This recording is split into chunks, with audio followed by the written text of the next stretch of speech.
18 anos com você. Tristeza, ansiedade, raiva, medo, alegria. As variadas emoções afetam o nosso dia a dia e também a nossa saúde. E esse é o assunto do programa de hoje. O Bem Viver começa agora.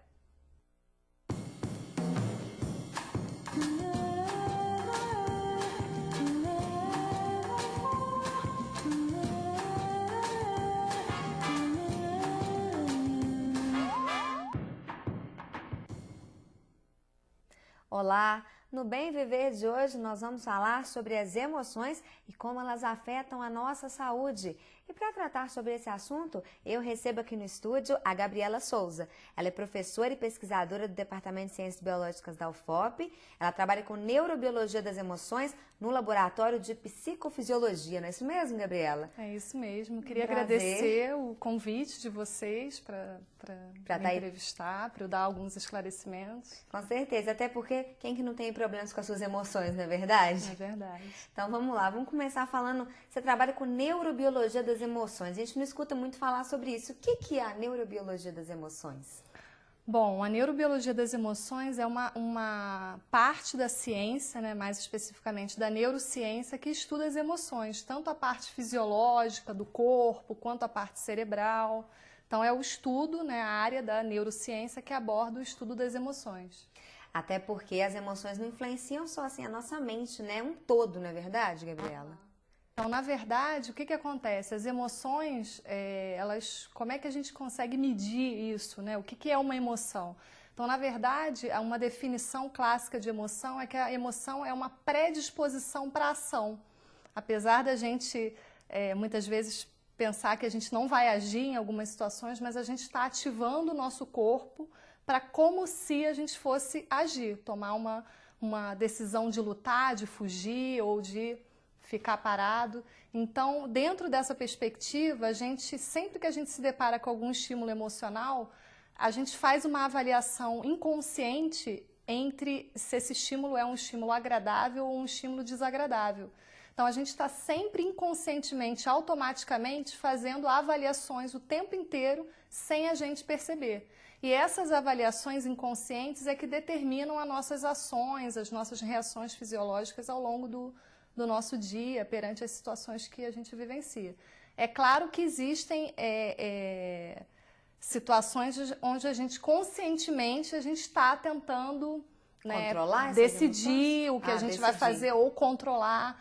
Mas a todo momento, apesar da gente não perceber, a gente está sempre fazendo avaliações das experiências, das situações, entre essas duas possibilidades. Se aquilo que está acontecendo com a gente é uma coisa positiva ou é uma coisa negativa.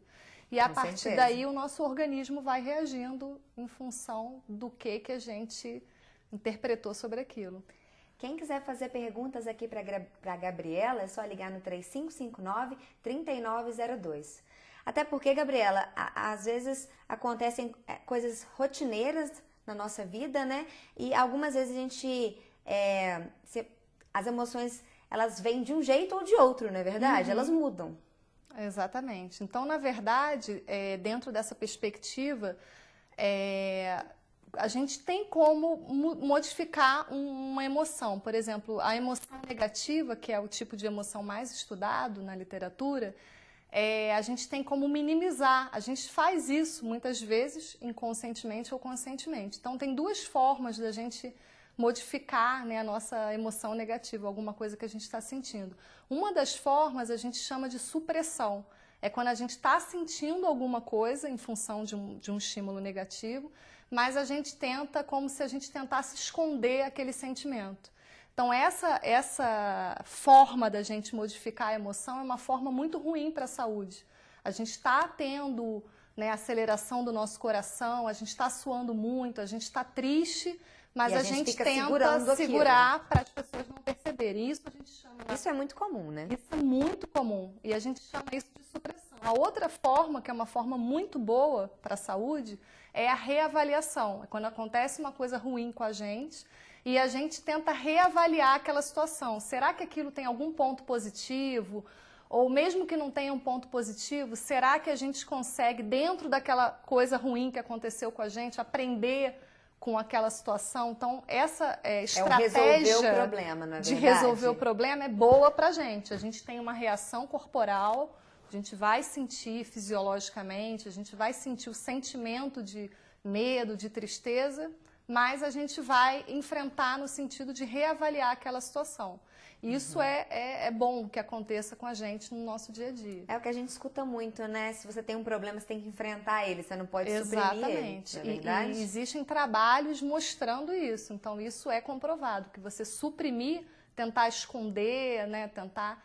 faz mal para a nossa saúde. As pessoas que têm um traço, isso é até avaliado através de questionários, tem pessoas que têm um traço de personalidade que normalmente fazem mais supressão. Verdade. E outras pessoas têm um traço de em geral, estar sempre reavaliando as situações. Então, essas pessoas que têm esse traço de estar sempre suprimindo, são pessoas que normalmente vão ter uma série de doenças, né, relacionadas às emoções. Não só psicológicas. Não só psicológicas, doenças físicas também. Exatamente. Então, você falou a respeito dos trabalhos que as pessoas desenvolvem. Como é que você gera e induz emoções em laboratório? Na verdade, essa é uma pergunta intrigante, né, para a maioria das pessoas, né? Como é que a gente gera uma emoção no laboratório? Existem várias formas.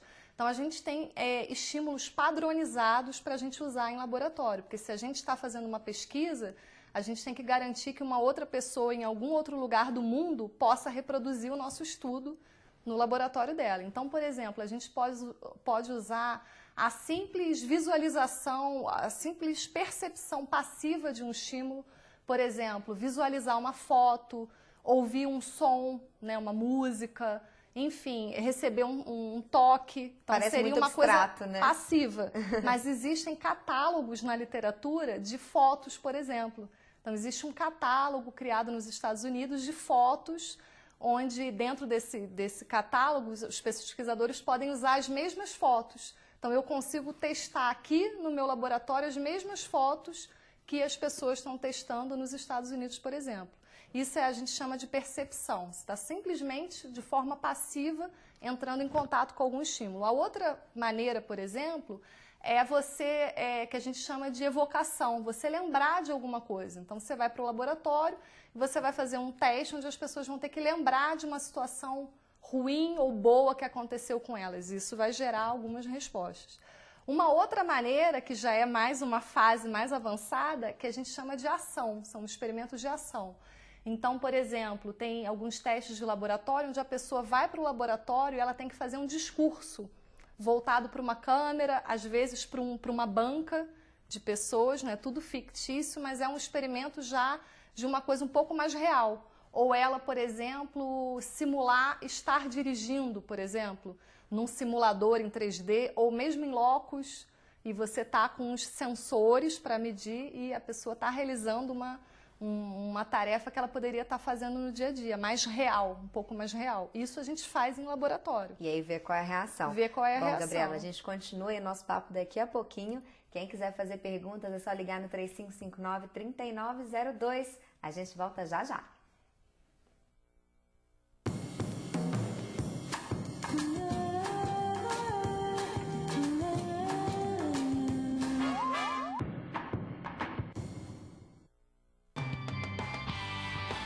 Tudo para os seus cabelos, penteados, maquiagem, manicure e pedicure com as tendências atuais, além de serviços para a pele e depilação.